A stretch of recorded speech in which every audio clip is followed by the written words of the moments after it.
Bonjour à tous et bienvenue chez Flat Twin Moto, atelier spécialisé dans les BMW à Limal en Belgique. J'ai enfin pu la sortir avec un beau rayon de soleil pour vous faire une belle petite vidéo sur cette ovni que BMW a créé en 2005, 2006, 2007. La première série HP, HP2 et le modèle Enduro. Il y a eu la Mega Moto et la Sport et celle-ci c'est vraiment la toute première, donc la série Enduro. Rien à voir avec une 1200 GS puisque au niveau poids on est à 176 kg hors plein et on approche des 200 kg avec le plein fait. C'est une moto qui a abandonné le tail-lever à l'avant, qui a mis une fourche inversée, une roue de 21 monodisque, un cadre tubulaire treillis qui reprend l'arrière mais qui est boulonné sur le dessus, ce qui est assez spécial. C'est le moteur de la GS, 105 chevaux, et je peux vous dire qu'avec 170 kg ça arrache. Vous avez un bras aussi en rallongé et renforcé.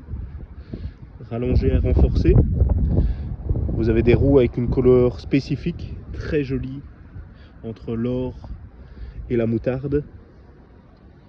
Et alors plein de pièces spécifiques à cette moto, la selle, tout ce qui est carénage, pontet de fourche, fond de compteur bleu, repris bien sûr des Komodo.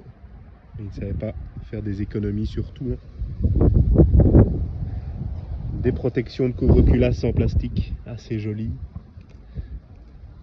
Et alors vraiment ici on marque le bras aussi en arrière qui est spécifique au HP2 et cette horrible ou très jolie suspension à air de chez Continental que certains apprécient, que certains n'apprécient pas. Donc c'est une suspension que l'on doit gonfler comme des suspensions pneumatiques en automobile. Vous voyez, Air Damping System. Ici vous avez une petite valve et si mes souvenirs sont bons c'est à gonfler entre 7 et 9 bars. Donc c'est quand même une compression assez forte. Le problème c'est le ressenti quand on attaque en off-road. C'est bien pour la hauteur mais le ressenti est vraiment différent. Alors je refais encore le tour rapide de cette moto. Alors pour la petite histoire, c'est une moto qui vient de Corse. Quand je vais vous dire le kilométrage et au vu de l'état de la moto, vous allez vous dire ah ouais quand même. Regardez déjà les carters à l'avant, ils sont magnifiques. Les échappements aussi avec ce petit traitement qui est fait dessus. Et on a un Akrapovic. Je dispose bien sûr aussi des jantes Supermotard en 17 et de l'échappement d'origine. Alors la petite histoire, c'est une moto qui vient de Corse. Je l'ai achetée sur photo. Donc le client m'a envoyé les photos. Puis j'ai réfléchi, on a fait affaire. Il m'a envoyé la moto et je me suis occupé du transport. Quand je reçois la moto, malgré que j'ai reçu des photos, des papiers, c'était des papiers de Piaggio que j'avais. Il s'était trompé et alors quand j'ai mis le contact, la moto au lieu d'avoir 20 000 elle avait 40 000 km. Donc petite astuce, toujours faire attention quand vous achetez des motos à l'étranger.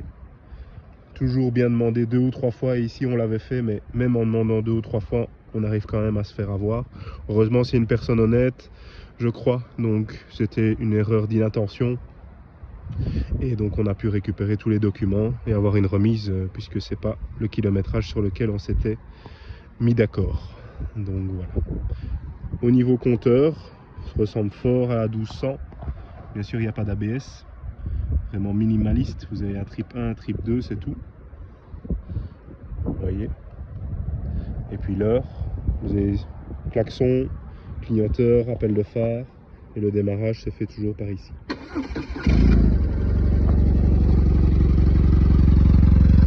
Elle est très calme avec la Krapovic et le DB Killer, mais si on le retire, ça fait un joli bruit.